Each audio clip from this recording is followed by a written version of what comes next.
Hi, I don't know about you, but I knew about yoga and had an idea of what yoga was long before I'd ever heard of anything to do with Qigong. And I often would kind of wonder what's the difference between the two once I knew a little bit about Qigong. And so what I've done is I went away, did a little bit of research and wanted to just outline to you what the differences are between yoga and Qigong and also what the similarities are. So that's what I'll be talking to you about today. My name is Janice Tucker and I'm a practitioner of traditional Chinese medicine and medical Qigong, and I'm also the founder of the Space to Relax online program of Qigong video lessons. So what I did was I actually went away and I did a little bit of research. So I'm actually going to read what I found out to you because I have so much information here. I just wanted to quickly summarize it, and if I try and remember it all, I'll never get it right. So I just wanted to read it out loud to you. So in terms of the similarities between yoga and Qigong, so firstly, they're both Eastern forms of exercise. So we know that one's from India, one's coming from China. They also both teach an awareness of your body and your mind, and also use your breath as well. So they have that in common too. They utilize similar kinds of breathing, although there are differences in the breathing between yoga and Qigong as well. So it's not always completely the same. And both of these systems, the yoga and Qigong, are both whole systems of exercise or practice, as it were. They're working on the whole body, both physically, mentally, spiritually and emotionally. So they have this very kind of holistic approach to improving health and well-being. And the last similarity I came across was that they're both very ancient. They're both probably heading back to 5,000 years plus ago. So quite a long time ago in terms of when they were first developed. The differences now are numerous too. Yoga tends to focus, especially more in the West, it tends to focus more on physical postures, or what's called asanas.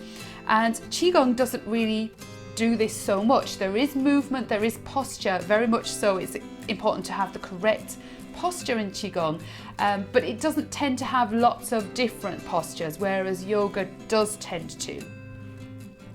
Qigong also is, in terms of its difference between that and yoga, it's more slow and gentle in the movements that are performed.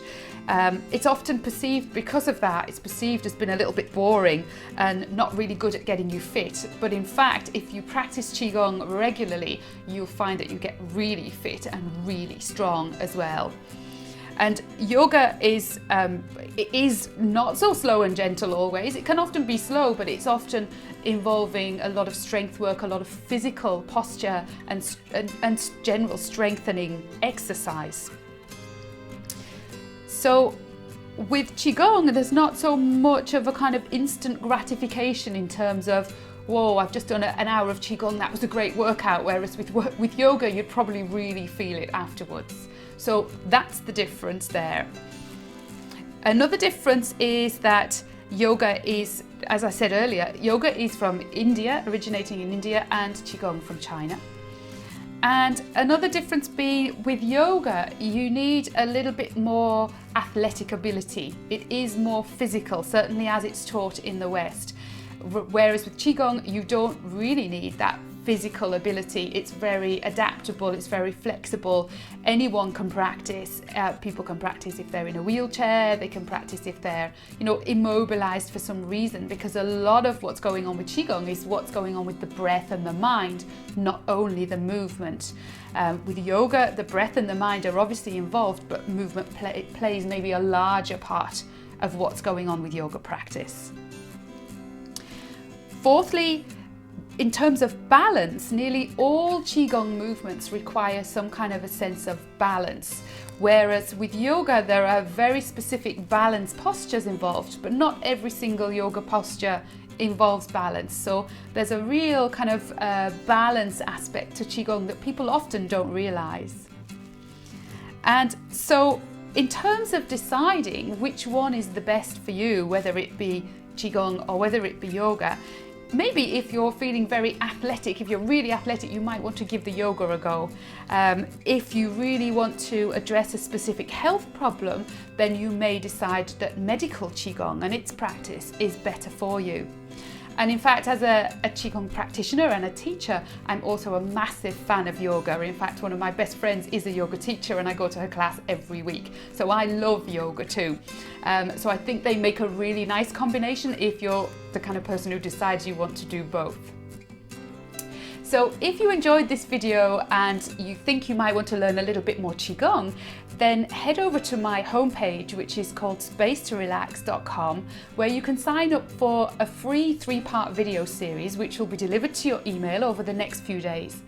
And those 3 exercises in the video series are simple, easy to do, really energizing, really relaxing, and will help to supercharge your health.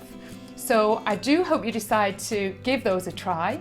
Also head over to my free Facebook group, which is called Space to Relax Free Group, where you'll find lots more information about Qigong on that page and lots of people interacting in the group there.